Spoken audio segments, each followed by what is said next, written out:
Muy buenos días, Panamá. Hoy es miércoles 26 de abril. Usted nos ve por Next Canal 21, no, 27 de abril. Usted nos ve por Next Canal 21 y nos escucha por KW Continente. Un día, bueno, en el que vieron esa marcha a favor del alcalde. Él dice que el Tribunal Electoral es quien está violando la democracia. Recibe el respaldo de la MUPA. Vamos a ver qué va a pasar porque prometieron que habrá una segunda marcha y esta vez será en el Tribunal Electoral. Un día en el que, en el tema judicial, inició el juicio por el asesinato y la desaparición de Eliodoro Portugal durante la dictadura militar. Igual, el Tribunal de Cuentas dice no hay delito en el caso helicópteros. Además, pues, vamos a ver qué pasa en el oeste, donde los transportistas dieron tregua hasta mañana. Por cierto, que hubo enfrentamientos y bastante serios en la escuela Estela Sierra, pues, invertido desde el gobierno pasado, pues, que quedaron en remodelarla y como todo quedó a medio palo. Un día también en el que pues, el presidente Boric enfrenta su primera protesta. Hay también de transportistas de carga pidiendo alguna solución en el tema del combustible. Bueno, un día en el que Rusia mueve ficha y corta el suministro de gas a Polonia y a Bulgaria. También, pues, un día en el que la Champions, bueno, un juego de locos realmente ayer en Manchester, 4-3 vence el City al Real Madrid. Pues, todo se ha visto paciencia, pues, en un juego que será, bueno, de locos en el Santiago Bernabéu. Hoy, pues, la otra llave del Liverpool contra el Villarreal. Un día en el que, bueno, también debo empezar felicitando a doña Elsie Pérez de Brin, que está de cumpleaños, y también, pues, le daremos el último adiós a Miguel Bonagas hoy, 1:30 en la iglesia de los Andes. Será este muchacho, pues, un gran hombre, un trabajador y un hombre, pues, con un optimismo que irradiaba y que todos los que le conocimos, pues, siempre nos contagió de esa alegría. 9, 2, 7 y 5, decena sugerida para el sorteo de hoy, miércoles. Don José. Buenos días, Fernando. Buenos días. Buenos días a toda nuestra audiencia que nos sigue en KW Continente Radio y en Canal 21 Next TV. Miércoles de miércolito. ¿Cuáles son las decenas que ustedes 9, 2, 7 y 5. Don Monchi Díaz. 9, 2, 7 y 5. Arrópese con el 5. Está pensando alto y en el medio también. Hoy es miércoles 27. Estamos a pocos días de terminar el cuarto mes del año. Vamos a darle un conjunto de informaciones. Me gustaría que le prestara un poco de atención a lo que está pasando económicamente en países importantes y el nivel de extensión de la guerra, Fernando. De la guerra de agresión que Vladimir Putin lleva contra el pueblo ucraniano. A pesar de lo que diga el senador Paul Rand, dice que desde el 22 Georgia y Ucrania pertenecían a Rusia. Yo creo que el senador no lee historia. ¿Ah? No tiene la menor idea de lo que está hablando. ¿Ah? No. Este es un hombre bien, como una persona así llega a ser senador de un país tan poderoso como los Estados Unidos. Bueno, de todo como en botica. Escuche el debate o las interpelaciones que él hacía ayer al secretario de Estado, Blinken. Y usted se dará cuenta que la atorrancia no solamente está aquí, en todos lados del mundo. Y en el Congreso ni contar. Bien. Fíjese algunas cosas que quiero que le preste atención para que usted vea la dimensión de la guerra y cómo reaccionan algunos países. Voy a comenzar por un país que para nosotros debe ser objeto de seguimiento importante, que es la República Popular China. El presidente de ese país, Xi Jinping, en una inusual presentación en el día de ayer martes, porque es inusual porque él normalmente no toca los temas económicos, no porque no quiera, sino que por delegación sí. Le toca al primer ministro, él sea el primer ministro Li Keqiang, que es el que normalmente habla de los temas económicos. Pero ayer el líder máximo de la República Popular China, Xi Jinping, salió a la palestra pública para plantear su principal preocupación en el terreno económico. ¿Y qué decía el presidente de la República Popular China? En el medio de la pandemia que se extiende todavía en China, con los problemas que se tienen en Shanghái, con los problemas que se tienen en otras partes de la región, como Beijing, la provincia de Quechón, Hong Kong, El presidente sabe que se ha producido durante todo este periodo una especie de caída del crecimiento chino y que el crecimiento que se estima para China en este año oscila entre 3,5% y 4%. El más bajo en 40 años. O sea, esto es una caída vertiginosa y recuerde que el presidente va a reelección, va a un congreso en octubre. Entonces él sale a plantear una de las teorías que yo les había hablado, por qué China ha mantenido estos niveles de desarrollo, porque China cuando se ve ante estos problemas impulsa el desarrollo de la infraestructura. Y él ha llamado, el presidente Xi Jinping, a que los proyectos de infraestructura, particularmente los que tengan que ver con transporte, energía, agua, ¿tú podrías poner ese discurso aquí o no? La inteligencia artificial, es decir, la tecnología y todo lo que es la participación en el nuevo mundo de la cibernética que se está abriendo y en el desarrollo científico-tecnológico para crear miles de empleos, porque se enfrenta a un problema de restricciones que tiene el sector privado chino, bueno, entre comillas. 40 millones de confinados tiene China ahora mismo. Pero además de eso hay una contracción del sector inmobiliario. Fíjese lo que él está pensando. Movilizar toda la China para que la demanda interna crezca sobre la base de desarrollar proyectos de infraestructura y volcar apoyo a todo esto. ¿Por qué está mirando esto? 600 millones de chinos que viven pues, bajo la línea de pobreza, mídenlo con los indicadores que uno los mida. Y miren lo que está pasando, porque China no está importando, ciertamente, y eso tiene una ventaja para ellos, pero tampoco está exportando. Está exportando, que tiene una desventaja para ellos. Muy grande. Entonces, el problema es que el Producto Nacional Bruto, el PIB nacional, va cayendo a niveles preocupantes. Y en regiones de más pobreza, el problema es más grande. Entonces, el presidente ha tomado la iniciativa de impulsar la infraestructura y la industria inmobiliaria. Sí. Crear demanda interna. Fíjense lo que él está haciendo con un sentido, porque además mantiene el cierre y la atención en COVID. Esto es importante, porque si usted mira la bolsa en Shanghai, que es, digamos, el Nueva York de China, para ponerlo, todavía no llega a ser Nueva York, pero, hombre, pero por lo menos parece. Pero es una de las más grandes bolsas del mundo. Sí. El índice bursátil ha caído en lo que va a ser de este año en 20%. Y ayer se precipitaron todos los indicadores, producto de esta situación que Xi Jinping habló ayer. ¿Por qué le hablo de esto? Porque cosas similares tenemos que nosotros mirar. Nosotros aquí en Panamá tenemos que mirar con seriedad las inversiones y la promoción de inversiones urgentemente.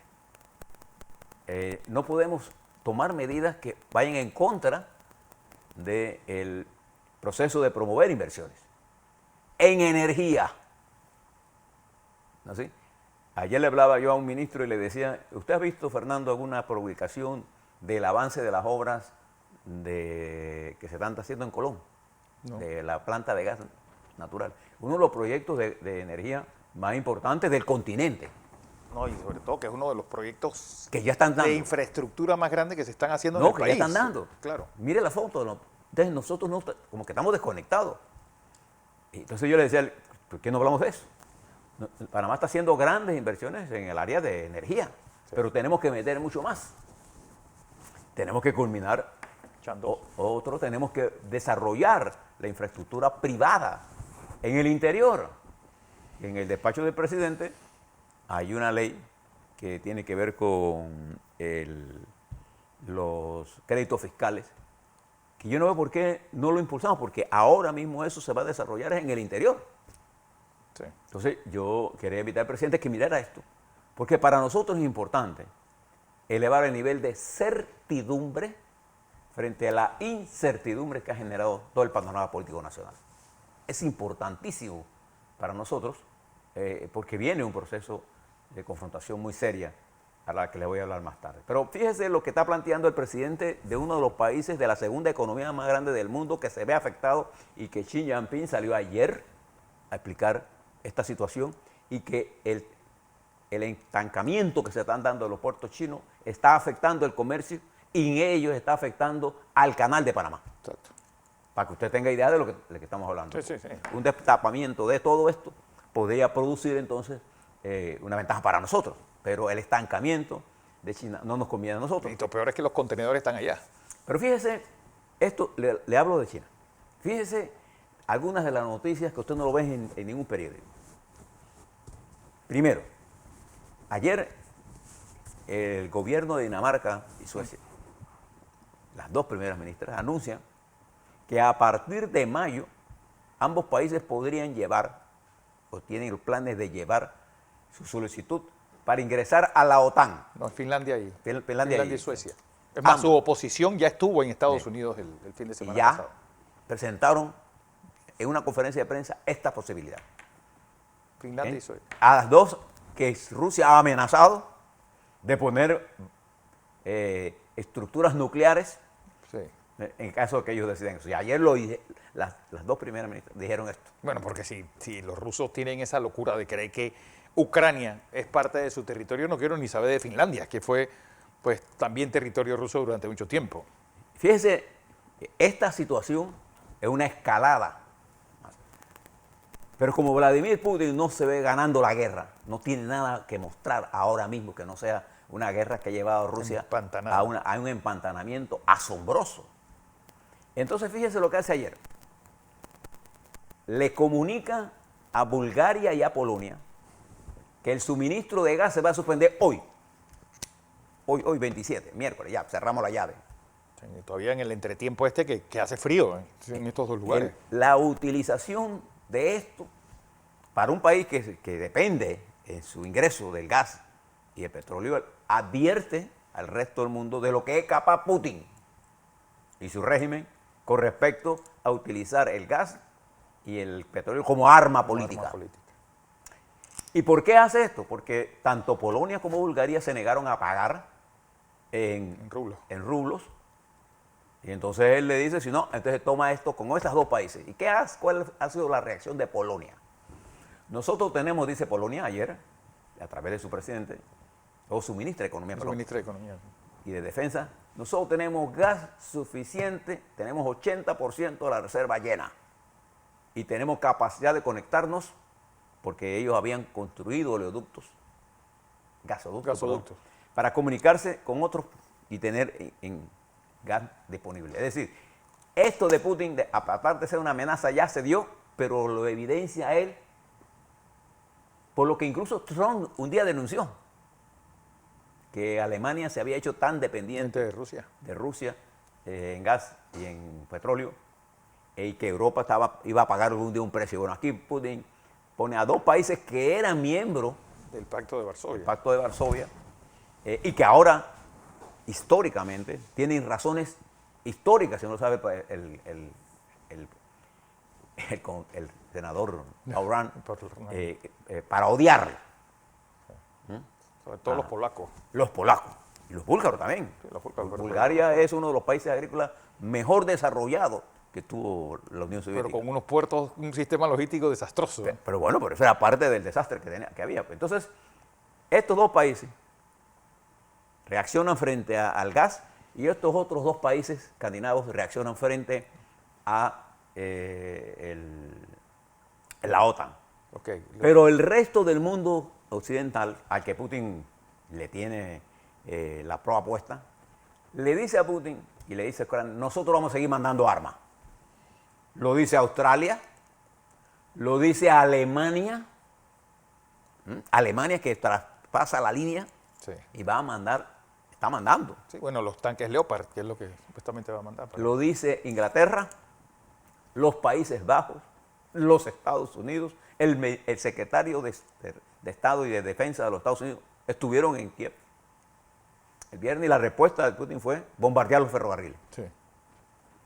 Y fíjese la escalada. Pero ayer, en el avance ruso, porque está avanzando Rusia sobre el este y el sur, se produce una serie de explosiones en provincias cerca de la frontera de Ucrania en Rusia. Dentro del lado ruso. Y Rusia amenaza de que si sus investigaciones demuestran que estos fueron antiaéreos de Ucrania, va a bombardear Kiev. Mire la extensión de la guerra. Y ayer el ministro de Relaciones Exteriores, Lavrov, en cuyo, yo no sé si usted ha visto el reporte que hay de Tokio, de la visita de Lavrov y su amante y las prostitutas con que estaba allá. Bueno, eso está en las redes ahora para que usted vea.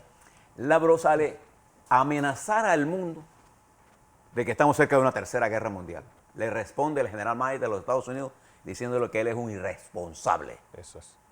De hablar de esto. Cuando usted está hablando de esto, es que viene dos chantajes.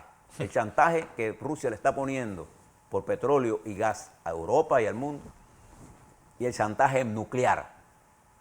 Pero ahora hay actividad militar en Rusia, y recuerde que en Rusia hay suficientes grupos en contra de Putin para llevar a actividades armadas, y ahora tienen la potestad de echarle la culpa o montar operaciones para bombardear más extensivamente, porque ahora Rusia lo que está haciendo es la teoría de Siria.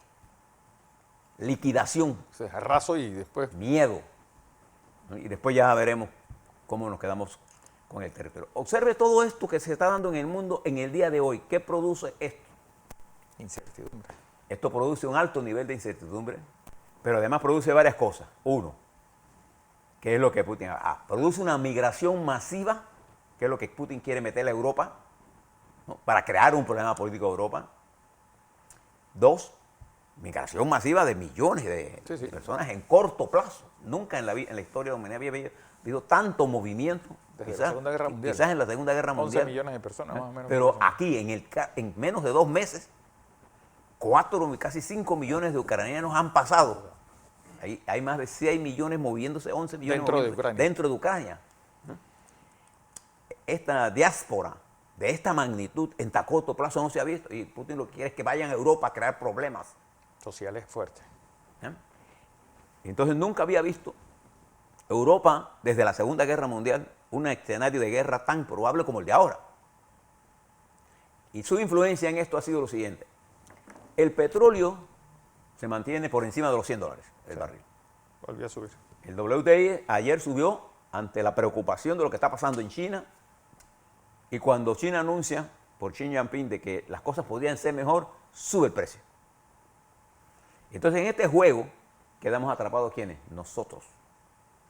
Por eso ayer le hablaba sobre la inflación del combustible. Nosotros tenemos que actuar con esto con una clara percepción de lo que está ocurriendo. Todos los informes que tenemos nosotros es que el petróleo se va a mantener por más de $100 durante todo el 22. Y no será a partir del 23 finales cuando veamos una bajada de todo esto. Así que cualquier cosa que nosotros hablemos ahora no es nada de temporal. Todo va a tomar varios meses mirar todo este panorama.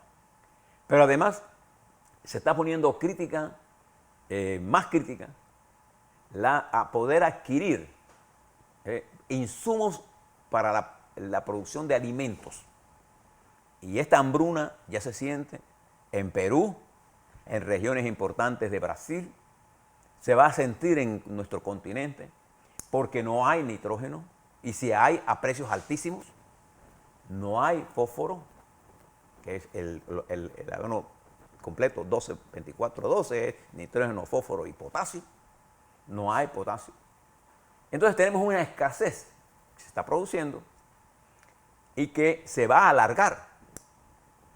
Porque ayer en la conferencia que se dio entre el señor Putin y el secretario general de la ONU, Antonio Gutiérrez, en la mesa larga esa. Mesa larga. Entonces, esa mesa que usa Putin. Es una mesa que tiene cuando 6 uno metros usa de esa largo. mesa es para la gente que él no quiere. Cuando Lukashenko va, usted no ve que está cerquitita de él. ¿No sé? Entonces, estos mensajes de los espías son mensajes en clave. Sí.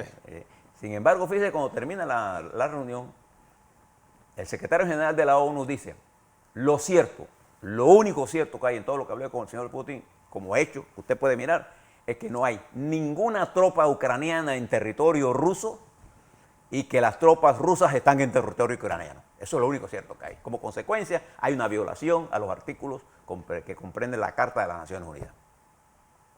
delante de Lavrov, lo dijo. Bien.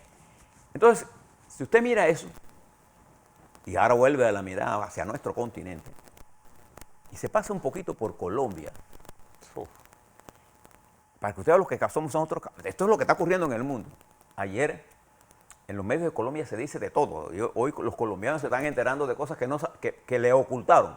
Algunos lo sabían, por ejemplo. Ayer hubo una presentación de los militares que participaron en la llamada guerra de los pasos falsos De los positivos. falsos positivos, sí.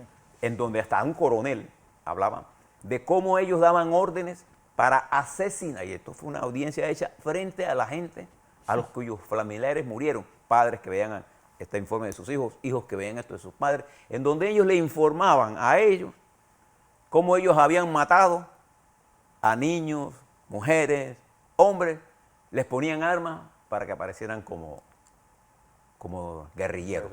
Bueno, uno le pusieron las botas al revés. Sí. Entonces todo esto, además de eso, también la oposición, las fuerzas centristas y derechistas han sacado bellezas de las relaciones ilegales y violatorias de la ley de la izquierda y de la izquierda y la ultraizquierda. Sí, O sea, no, es una guerra total de exterminio político, ya le llamo. destrucción mutua garantizada. Y eso a su vez al pueblo colombiano que sufre todo esto le hace sentir una especie de estado de ansiedad ante todo lo que está conociendo y lo que conocen ahora. Y si usted le suma esto a lo que está pasando en Chile, fíjese que el presidente chileno, el joven presidente Gabriel Boric, enfrenta a la decisión de mandar a la policía a reprimir A los transportistas. pero la caída del índice de gobernabilidad o de positividad del presidente Boric, que estaba en 50 y algo, ha caído a 30. Se desploma. Y sigue Chile en la incertidumbre que genera el no saber para dónde vamos. Cuando usted no sabe para dónde va, es porque ya usted llegó. Ya llegó. Y está en el caos, es el caos. Es igual que pasa en Perú. Y mire lo que ayer le contaba a usted de Ecuador, en donde ya el presidente está llamando, tiró los guantes, ya no tenemos, pide ayuda por en contra del populismo o de derecha o de izquierda. Y el colmo de esto lo representa el presidente de México, que en un programa del domingo el presidente Donald Trump revela, según él, cómo él doblegó y obligó a doblegarse a México cuando los amenazó, dice él, con imponerle un arancel a las importaciones mexicanas a los Estados Unidos, y ellos inmediatamente se entregaron y pusieron, ¿se acuerda cuando López Obrador movilizó las fuerzas, la policía en las fronteras, para aceptar la teoría de Trump de que la gente se tenía que quedar en México? Bueno, el señor López Obrador no dijo absolutamente nada, ni el canciller, de lo que dijo Trump. Simplemente dijo que a él le caía bien Trump. La doble trasero, pero cuando se trata de los periodistas, entonces el señor López Obrador es implacable. Y el avance de las fuerzas del crimen organizado en México es terrible. Igual que el avance que hay aquí. Sí. América Latina Pero sin compararse con el avance que tiene en Ecuador, para darle ejemplos, o Colombia.